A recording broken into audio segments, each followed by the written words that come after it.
Аймгийн иргэдийн төлөөлөгчдийн хурлын 3 дугаар хуралдааныг энэ оны 12 дугаар сарын 3-ны өдөр зохион байгуулж байна. Одоогийн байдлаар коронавирусын халдварын тархалтын улмаас улсын онцгой комиссийн шийдвэрээр халдвар бүртгэгдээгүй аймагуд өндөржүүлсэн бэлэн байдлын зэрэг шилжин ажиллаж байгаа. Үүнтэй холбогдуулан энэ удаагийн хуралдааныг цахимаар зохион байгуулж байна. Өөрөөр хэлбэл хүн хоорондын зай барих дэглэмийн дагуу хуралдааны танхимд 15, цахимаар 25 төлөөлөгч оролцож энэ удаагийн хуралдаан 90.98% эрсдэлтэйгээр явагдаж байгаа юм. Хуралдааныг аймгийн иргэдийн төлөөлөгчдийн хурлын дарга Пүрэвганд нээж өгүүлсэн бөгөөд хуралдааныхынд 3 дугаар хуралдаанаар хэлэлцэх асуудал хуралдаанд үйлчлэх ажлын албыг танилцуулж төлөөлөгчдийн саналыг тусган баталлаа. Аймгийн иргэдийн төлөөлөгчдийн хурлын 3 дугаар хуралдаанаар бид бүхэн 3 асуудал хэлцэхээр товлсон байгаа. За энэ 3 асуудлаа бол ээлж дараатай хэлцээд явж байна. За эхний асуудал бол 2021 оны Ховд аймгийн төсвийн тухай асуудал байгаа. За 2019 оны төсвийн төсөөллийг зарцуулалтын дүнгээ бид бүхэн ярьж байна. 20 онд зарцуулсан төсвийнхээ урьдчилсан байдлаар бас тайлангаа сонсож байна. За ингээд 21 онд төсөв зохион байгуулалт тэгээд оруулахад хөрөнгө оруулалтын талаар амжилттай асуудлаа хилцээд ингээд явж байна. За ялангуяа 2021 оны төсөв бол энэ хүндрэлтэй цар тахлын үед энэ аймаг орон нутгийг хэрхэн удирдах, эсвэл яаж хуваарлах гэдэг асуудлыг манай иргэдийн хурлын төлөөлөгчид бол нэлээд олон талаас нь шүүж нухацтай ярьж байна. Ялангуяа энэ цар тахлын хүндрэлтэй нөхцөл байдлын үед бол ард иргэдийнхээ сайн сайхан аз жаргалтай амьдрах, энэ нөхцөл боломжийг бүрдүүлэх, ажлын байрыг нэмэгдүүлэх, жижиг дунд үйл төрлөх хөгжүүлэх чиглэлээр бас тодорхой хэмжээний төсвөө хуваарлж байна. За дээрээс нь энэ хүндрэл бэрхшээлтэй үед махнаас эхлээд өргөн хэрэглээний бараа бүтээгдэхүүний үнийг тогтвортой байлгах талаас нь бас нэлээд ярьж бас төсвөө хуваарлахаа чиглүүлж байна. Ялангуяа энэ хүндрэлтэй үед ажлын байрыг нэмэгдүүлэх чиглэлээр, айл орхийнхоо орлогыг нэмэгдүүлэх чиглэлээр бас төсвөө хуваарлахад бид бүхэн ихээхэн анхаарч ажиллаж байгаамаа.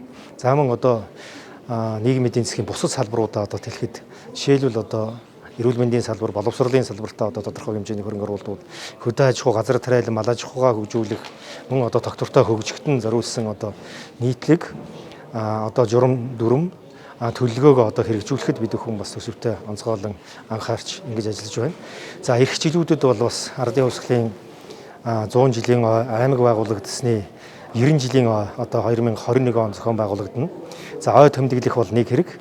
За харин ойн хүрээнд ойгоо гол болгож энэ аймаг орон нутгийг хөгжүүлэх бол бас нэг өөр хэрэгээ.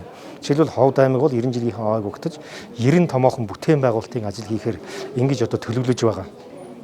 Энэ бүтээн байгуулалт болгон бол ард түмэнд ээлтэй ард түмнийхээ амьдрал ахуйг сайжруулсан, амьдрах орчныг нь сайжруулсан, ая тухтай орчинд амьдруулахад чиглэгдсэн ийм байх ёстой гэдэг дээр манай төлөөлөгчд маань 100% санал нэгдээд бид бүхэн санал бодлоо олон талаас нь уралдуулж ингэж ажиллаж байна. За дараагийн дугаарт аймгийн төсөвт орлого нэмэгдүүлэх, зарлагыг бууруулах чиглэлээр төрийн аудитын газраас бас бид бүхэн дүгнэлт өгч байгаа. За энэ дүгнэлтийг бол хэлэлцэн. За 3 дугаарт нь газар зохион байгуулалтынхаа 2020 оны төлөвлөлтийн биелэлт, 21 оны төлөвлөлтийн талаар ярилцсан. За ер нь газар зохион байгуулалтын төлөвлөлтөд хийхтэй ч гэсэн бас иргэд рүүгээ чиглэсэн ийм бодлогыг бид бүхэн барьж байгаа. Ялангуяа иргэд маань энэ газар гэдэг өмчтөй болох энэ саналыг маш их тавьдаг. Тэр болгон иргэдийнхээ хүсэлтийг бид бүхэн биелүүлээд чадахгүй байгаа. За гэхдээ жаргалан сумын хэмжээнд, бусад сумуудын хэмжээнд иргэд рүүгээ энэ жил бас тодорхой хэмжээний газрыг төлөвлөж, иргэдээ газар хэмээх өмчтөй болгоход нь бид бүхэн төрийн зүгээс зохицуулт хийх ийм төлөвлөлтөөс эхлээд нэлээд олон зүйлийг бид бүхэн газар зохион байгуулалтын төлөвлөгөөнд авч хэлцэх юм аа. Хуралдаа маань амжилттай үргэлжилж байна. Хуралдаанаар үргэлжлүүлэн аймгийн 2019 оны төсвийн гүйцэтгэл, 2020 оны батлагдсан төсвийн хэрэгжилтийн урьдчилсан дүн, аймгийн 2021 оны төсвийн төслийн тухай, аймгийн 2021 оны төсвийн төсөлт болон төсвийн үр ашгийг дээшлүүлэх, орлогоо нэмэгдүүлэх талаар төрийн аудитын газраас өгөх саналын тухай, аймгийн газар зохион байгуулалтын 2020 оны төлөвлөгөөний биелэлт, 2021 оны төлөвлөгөөний биелэлтийн тухай зэрэг асуудлыг хэлэлцэнэ. Эдгээр хэлцэж буй асуудлуудтай холбогдуулан байгууллагын дарга мэргэжилтнүүд хуралдаанд оролцох юм.